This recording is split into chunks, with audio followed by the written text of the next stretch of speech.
이번 시간은 챕터 4 유도기가 되겠습니다. 자, 첫 번째 유도기의 원리입니다. 이 유도기는 아르고의 원판 실험이라는 것에 의해서 그 기반을 두고 있는데, 이 아르고의 원판 실험은 어떤 건지 보도록 할게요.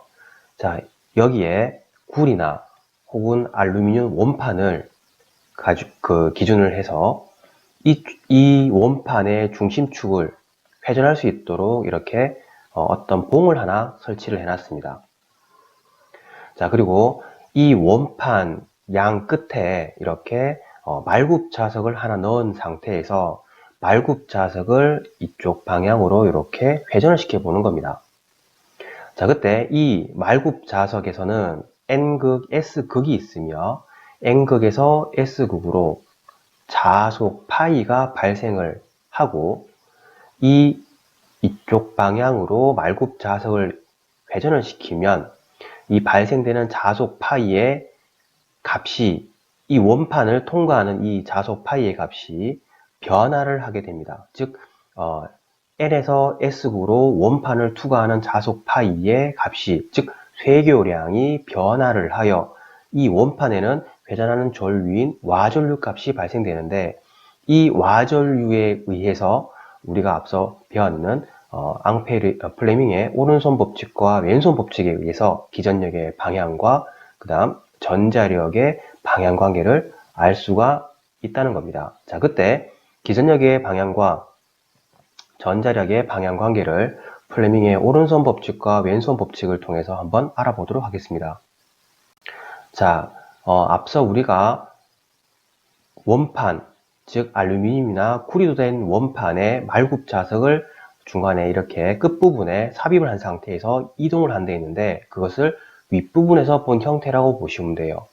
이 말굽 자석을 이쪽 방향으로 회전을 시키고 자속은 N에서 S극으로, 즉 위에서 봤을 때 이렇게 들어가는 방향으로 생성이 되겠죠. 그때 플레밍의 오른손 법칙을 적용시키면 플레밍의 오른손 법칙에서 검지는 자기장의 방향이 들어가는 방향이 되겠고요. 그 다음에 원판의 이동 방향. 자, 이 그림상에서 내가 말굽 자석을 이쪽 방향으로 이동시켰다는 것은 실제 원판 입장에서 봤을 때는 이쪽 방향으로 이동하는 것이 되겠죠. 즉 상대적인 개념이 되겠습니다. 말굽 자석을 이쪽 방향으로 이동시켰을 때 원판 입장에서 원판의 이동 방향은 이쪽 방향이 될 거예요.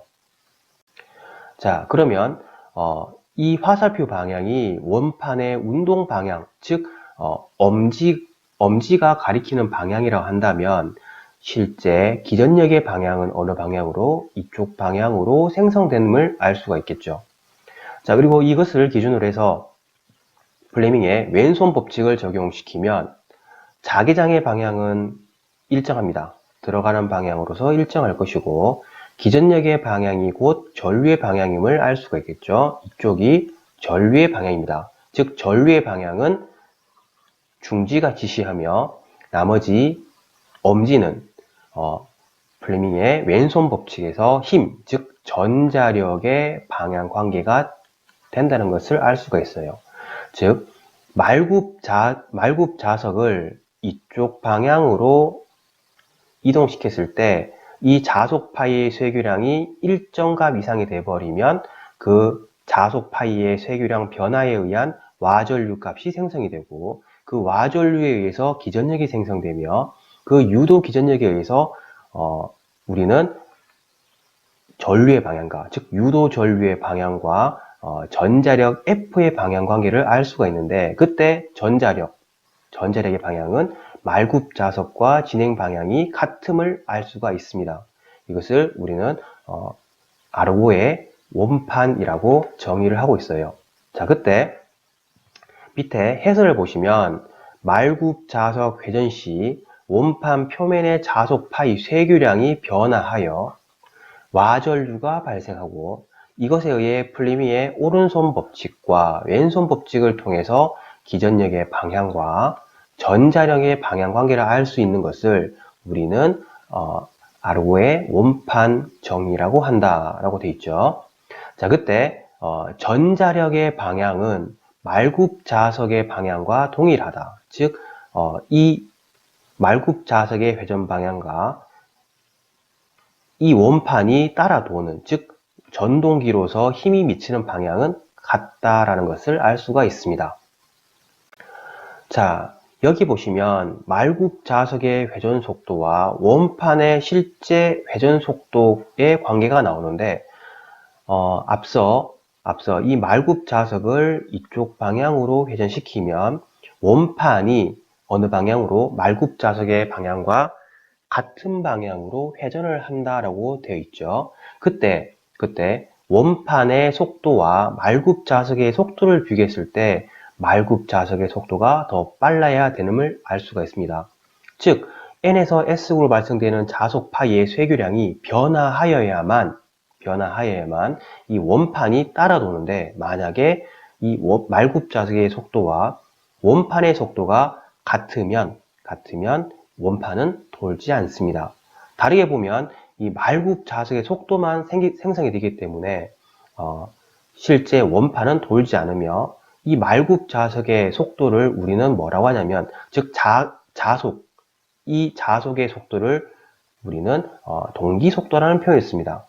동기속도, 즉 회전 자기장의 속도와 실제 회전 속도라는 개념이 나오는데, 이 동기속도를 회전 자기장의 속도, 즉 이 말굽 자석에서 발생되는 자속 파이가 이 원판을 뱅글뱅글 도는 이 속도를 우리는 동기속도라 하며, 이 원판의 속도를 실제 회전 속도라고 얘기했을 때 두 개의 관계는 말굽 자석의 회전 속도 혹은 동기 속도가 더 빨라야 된다라는 개념이 나옵니다. 만약에 같아버리면 이 원판은 회전하지 않습니다. 자, 두 번째, 회전 자기장이라는 개념이 나옵니다. 삼상 유도 전동기. 자, 회전 자기장은 삼상에서 발생되는 자기장이에요. 삼상 유도 전동기의 고정자 권선에, 여기 고정자 권선이라는 것은 어떤 거냐면 자속을 발생시키는 부분이라고 보시면 돼요. 우리 앞쪽에 아르고의 원판에서는 원판 표면을 말굽 자석을 이렇게 회전을 시켰죠. 원판 표면을 말굽 자석을 이용해서 회전을 시켰습니다. 그 자기장을, 그때 발생되는 자계를 우리는 삼상에서는 회전자계, 그 다음 단상에서는 교본자계라는 표현을 쓰고 있습니다. 자, 삼상 유도 전동기 고정자계에 삼상 교류전압을 인가하면 정기적으로 회전하는 자계인 회전 자기장이 발생된다. 즉, 우리가 원판 표면을 말굽 자석을 회전을 시켰죠. 그것은 우리 손으로 하는 거지만 실제 삼상 전원을 인가시켜 놓으면 고정자인 이 전기자 권선에는 이러한 방향으로 회전하는 자계가 발생됩니다. 이것을 우리는 무엇이라냐면 회전 자기장이라고 해요. 단상일 때는, 삼상일 때는 회전 자기장, 이러한 형태의 자기장이 발생되며, 단상일 때는 방향만 바뀌는 이러한 자기장이 발생되는데, 이것을 우리는 교본자계, 이러한 자기장을 우리는 회전 자기장이라고 합니다. 자, 이 안에는 무엇이 있느냐면 회전자가 있겠죠. 회전자가 이렇게 있습니다. 회전자가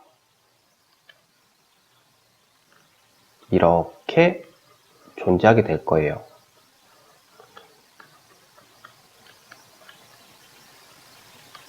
이 회전자 표면을 삼상 전원을 인가를 시키면 회전자계장이 발생돼서 뱅글뱅글 이쪽 방향을 돌 겁니다. 돌면서 이 회전자 도체를 마찰을 하는데, 그때 이 마찰에 의해서 유도 기전력이 발생되고, 유도 기전력에 의해서 유도 전류가 흐르며, 이 유도 전류에 의해서 우리가 앞서 배웠는 앙페르의 왼손 법칙에 의해서 전자력의 크기가, 방향이 결정된다 했습니다. 즉, 이 회전 자기장의 방향과 같은 방향으로 이 실제 회전 도체가 회전함을 알 수가 있어요. 이것을 유도 전동기의 회전 원리라고 제가 설명을 드렸죠. 자, 두 번째, 유도 전동기의 구조입니다. 크게 고정자와 회전자로 되어 있으며, 고정자는 유도 전동기에 고정되어 있는 부분을 말합니다. 두께 0.35에서 0.5mm 규소광판을 성층한 철심을 사용한다. 규소를 사용하는 이유는 히스테리시손을 경감시키기 위해서 규소를 사용하며 강판을 성층하는 이유는 와류선을 경감시키기 위해서 그렇다. 이거 두 개를 사용하는 근본적인 목적은 뭐? 철손을 경감시킬 목적으로 사용한다. 자, 두 번째 회전자입니다. 회전자는 유도 전동기에 회전하는 부분으로서 크게 농형 회전자와 권선형 회전자로 구분되어 있습니다. 농형 회전자는 다음과 같은 형태로 존재를 합니다. 원통형 철심에 홈을 내어서 그 슬롯 안에 권선을 감는 것이 아니라 구리로 만든 봉을 집어넣는 방식을 우리는 농형 회전자라고 합니다. 그때 이 농형 회전자는 사구를 채택을 하는데, 사구라는 것은 슬롯에 철심을 넣을 때 한 칸 정도 어긋나게 이렇게 넣는 방식을 채택을 하고 있습니다. 이것을 무엇이라고 하냐면 사구, 스큐드 슬롯이라 하며, 이렇게 사구를 채택하는 이유는 가장 큰 이유가 소음 경감, 그리고 기동 특성과 파형을 개선하기 위해서 사구를 채용하고 있습니다. 이게 농형 회전자의 가장 큰 특징이 되겠고요. 또한 농형 회전자는 구조가 간단하고 운전이 쉬우며 소형 부하에 사용합니다. 토크가 작은 소형 부하에 사용하는 게 농형 회전자가 된다. 자, 그러면 개념 잡기 문제를 보도록 하겠습니다. 농형 회전자의 삐뚤어진 홈, 사구입니다. 사구. 스퀴드 슬롯을 채용하는 이유로 잘못된 것은 미관상 조화라고 채택하는 것은 아닙니다. 자, 2-2 권선형 회전자요. 권선형 회전자는 회전자 철심 홈 속에 도체를 넣어서 삼상결선하는 형태를 말합니다. 삼상결선. 자, 그리고 이 권선형 회전자는 비례추위를 이용하여 기동 특성을 개선하는 효과가 있으며, 이 비례추위를 이용해서 기동 전류 및 토크를 조정하는 특성이 있습니다. 비례추위는 뒷부분에서 다시 언급을 하도록 하겠습니다. 대형 부하에 적합하며 기동 토크가 큰 특성이 있습니다. 대형 부하에 사용하고 기동 토크가 크다. 이 외부에 존재하는 가변 저항을 이용을 해서 기동 전류 및 기동 토크를 조정을 할 수 있는데, 그때 그 가변 저항의 크기는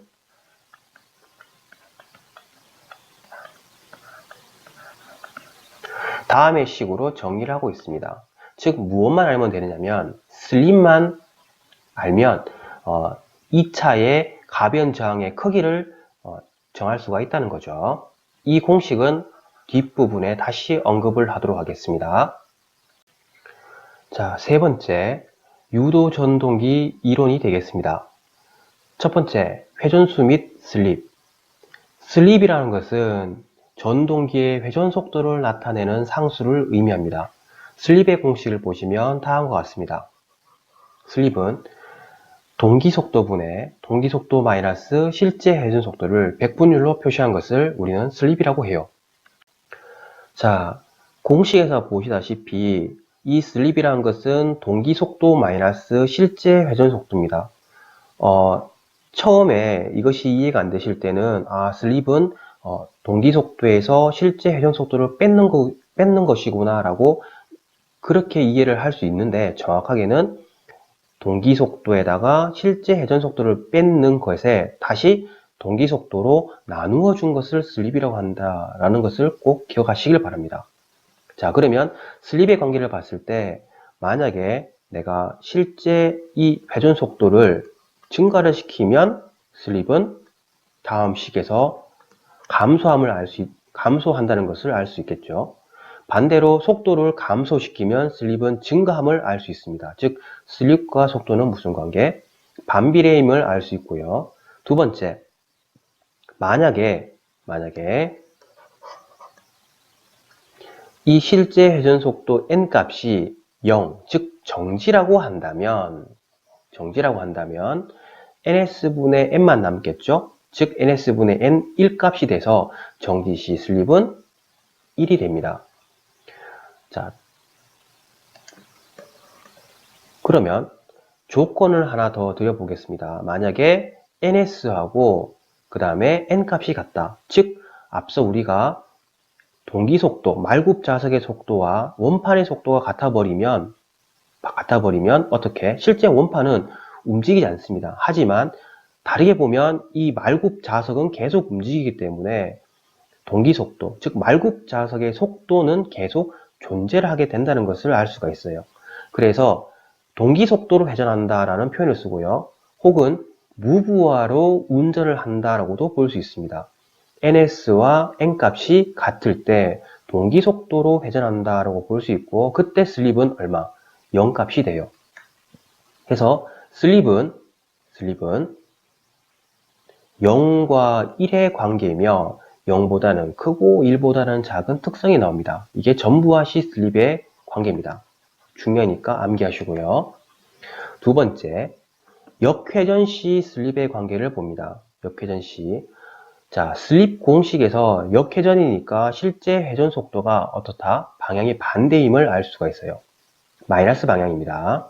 그러면 다시 한번 적어보면 ns분의 ns 플러스 n, 그리고 실제 회전 속도를 다시 한번 적어보면 1-s의 ns로 구할 수가 있습니다.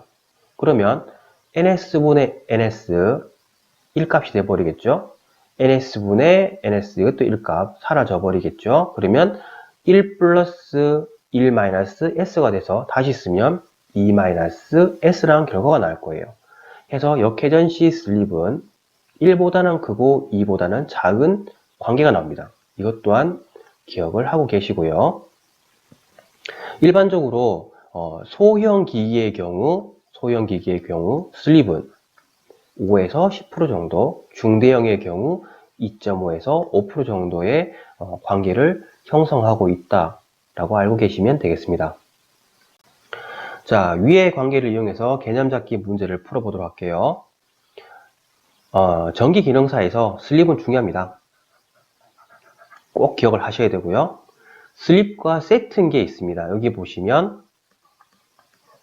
ns라는 게 나오죠. ns는 동기속도입니다.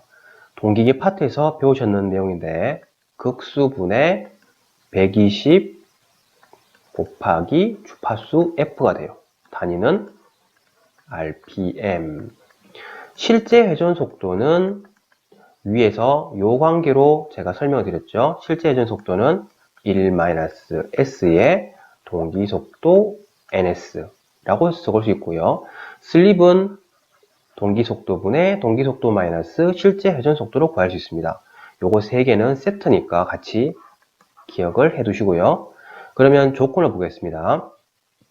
동기속도가 1800, 실제 회전 속수와 동기속도를 비교를 하면 동기속도가 더 빠르다라고 했죠. 1800, 1728. 그러면 그대로 식을 대입해 봅니다. ns 1800, 1800 마이너스 1728 곱하기 100 하시면 4%가 나옵니다. 자, 1-2 유도 전동기의 속도입니다. 앞서 개념 잡기 문제를 풀 때 제가 동기속도, 슬립, 실제 회전 속도를 세트로 기억을 해달라고 했는데, 자, 관계는 일단 슬립 관계를 먼저 적어놨고요. 상대 속도 서로 비교하는 속도가 되겠죠. 동기 속도와 실제 회전 속도를 비교하는 속도를 우리는 상대 속도로 하며 슬립 곱하기 동기 속도로 구할 수가 있습니다. 이 상대 속도 개념은 전기 기능사에서 그렇게 나오지 않기 때문에 일단 모르셔도 되는 속도가 되겠고요. 자, 동기 속도는 대단히 중요합니다. 동기 속도는 회전 자기장의 회전 속도, 즉 우리가 말굽 자석이 이렇게 원판 표면을 따라 도는 속도를 동기 속도로 표현을 했거든요. 그리고 3상에서는 고정되어 있는 전기자 본선에서 발생되는 자기장, 그것을 회전 자기장이 했고, 그 회전 자기장이 뱅글뱅글 돕니다. 그 속도를 우리는 동기 속도다라고 알고 계시면 돼요. 그때 동기 속도는 회전 자기장의 회전 속도이며 ns는 극수분의 120 곱하기 주파수 f로 구할 수 있습니다. 중요합니다. 그리고 이 회전 자기장이 동기 속도로서 회전 도체를 이렇게 마찰을 시키면 그 회전 도체는 회전을 하게 돼요. 그때 실제 회전 속도는 1 슬립 곱하기 동기 속도로 구할 수가 있습니다. 중요하니까 꼭 기억하세요. 필수 공식 3개입니다. 동기 속도, 슬립, 실제 회전 속도. 자, 위의 관계를 이용해서 개념 잡기 문제를 풀어보도록 하겠습니다. 유도 전동기 콕수는 얼마냐? 주파수를 줬고, 슬립을 줬고, 그리고 실제 회전수 n 값을 줬습니다. 그러면 실제 회전수 n 값은 1-s의 동기속도 ns. 지금 극수를 물었기 때문에 극수까지 한번 문제를 풀어봅니다. 동기속도는 p분의 120f죠.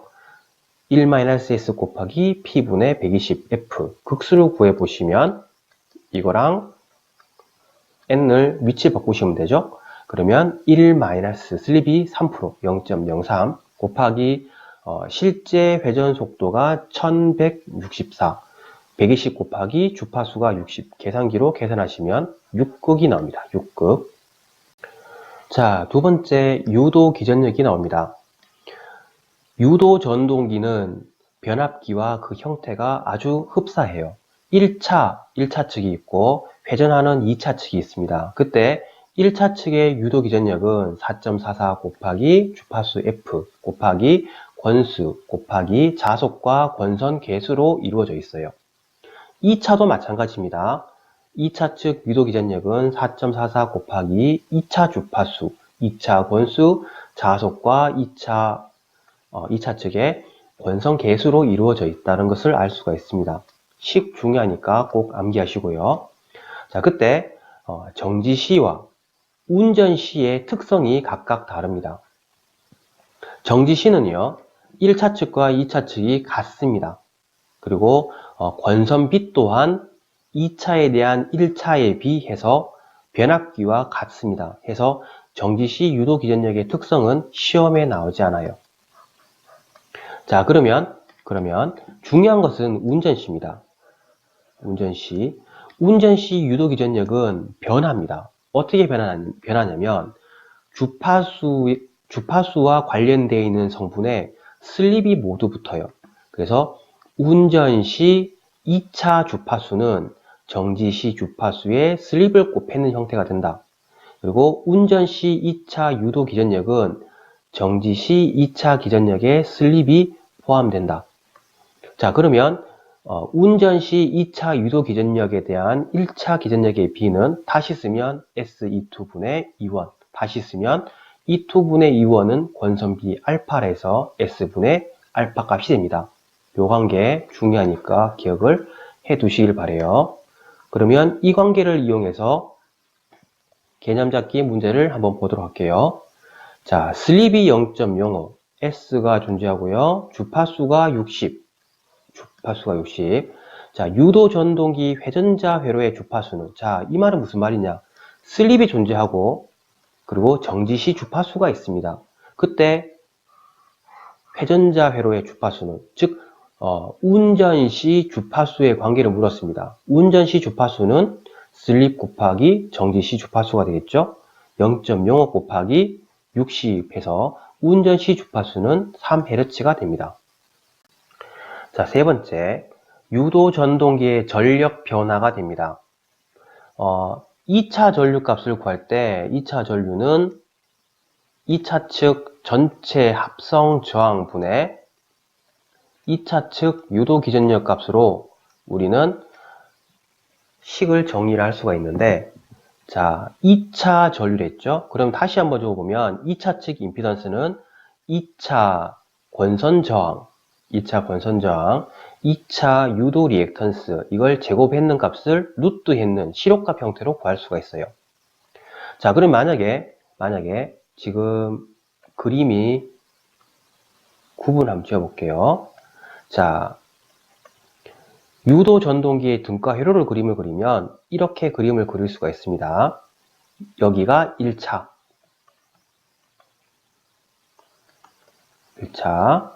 고정자 권선이고요. 이게 2차 회전자 권선이 됩니다. 2차. 자, 이때 2차 측 기준으로 하기 때문에 2차 값, 여기 값만 보도록 할게요. 여기 값만. 자, 운전 시에는 앞서 제가 주파수하고 관련되어 있는 성분에 슬립이 존재한다고 했는데 이 값은 다시 쓰면 4.44 주파수 F, 그 다음에 권수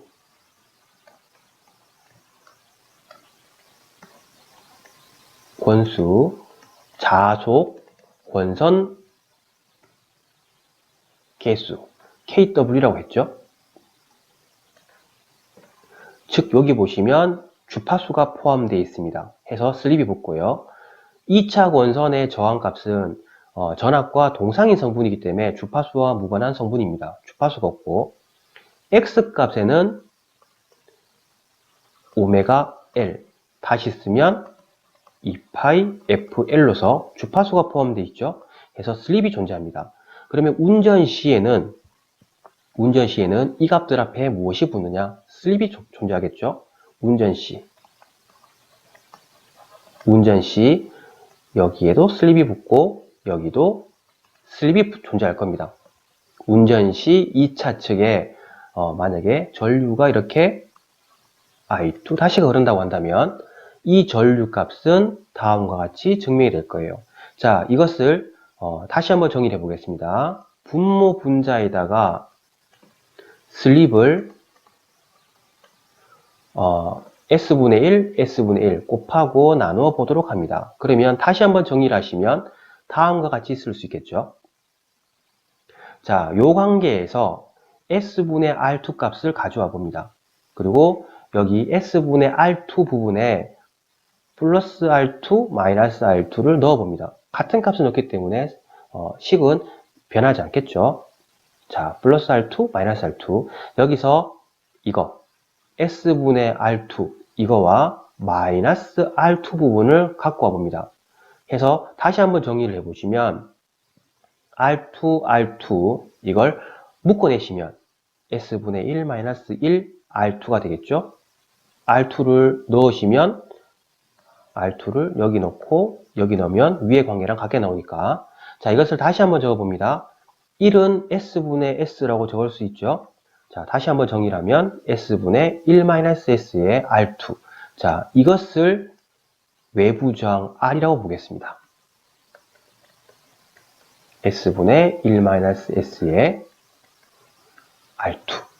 자, 그러면 식을 다시 한번 정리를 하면 E2. 자, 이건 지금 운전시입니다. 운전시 E2, R2, X2, 라지 R이 되겠죠. 즉, 이 저항값을 결정지어서 이 저항값을 조정을 하면 기동 토크 및 기동 전류값을 조절을 할 수가 있습니다. 지금 이 유도 전동기의 전력 변화식은 권선형 유도 전동기를 기준으로 함을 다시 한번 알려드립니다. 지금 이 식은 권선형 유도 전동기입니다. 여기 외부 저항 R 값이 존재한다는 것은 무조건 권선형이에요. 권선형. 자, 이것을 이용해서 전력 변화가 어떻게 바뀌는지 한번 알아보도록 할게요. 자, 전류를 이용한 개념 잡기 문제부터 먼저 보도록 하겠습니다. 226급 60Hz 10kW인 삼상 유도 전동기 회전자 한 상의 저항은 0.1, 리액턴스는 0.5, 전격 전압을 가했을 때 슬립이 4%인 회전자 전류는 얼마가 되는가? 단 고정자와 회전자는 델타 결선으로 되어 있으며 권수는 각각 300회와 150, 권성계의 수는 같다라고 되어 있습니다. 자, 그러면 회전자 전류라고 했기 때문에 이 전류는 2차 전류를 의미합니다. 2차 전류. 그리고 슬립이 존재하기 때문에 여기 슬립이 존재하기 때문에 이것은 운전 상태다라고 보시면 되고요. 그러면 2차 전류는 2차 권선 저항 플러스 슬립 곱하기 X2 그리고 SE2 다음과 같은 공식으로 정의가 되겠죠. 2차 권선의 저항은 0.1입니다. R2가 0.1, 리액턴스 X2 값은 0.5, 슬립은 4%, 0.04. 그리고 인가 전압은 얼마라고 했느냐면 지금 삼상 리액턴스 고정자 권선 지금 다른 조건이 없죠. 그래서 E2 값은 없어요. 여기 220V라는 것은 어떤 거냐면 단자 전압을 의미합니다. 여기 E2 값은 유도 기전력을 의미하기 때문에 이것을 바로 넣어 주시면 답이 안 맞습니다. 해서 이것을 어떻게 권수비 A를 이용해서 구해 주어야 되겠습니다. 먼저 델타 결선으로서 권수가 각각 300회와 150회다. 그러면 이게 N1이 될 것이고 얘가 N2가 되겠죠. 그럼 권수 A는 N2분의 N1 하셔서 2가 될 것이고 유도 기전력 E2 값은 A는 E2분의 E1이라는 식을 이용해서 E2 값은 권수 A분의 E1 해서 220, 2분의 220에서 유도 기전력은 110V가 되겠죠.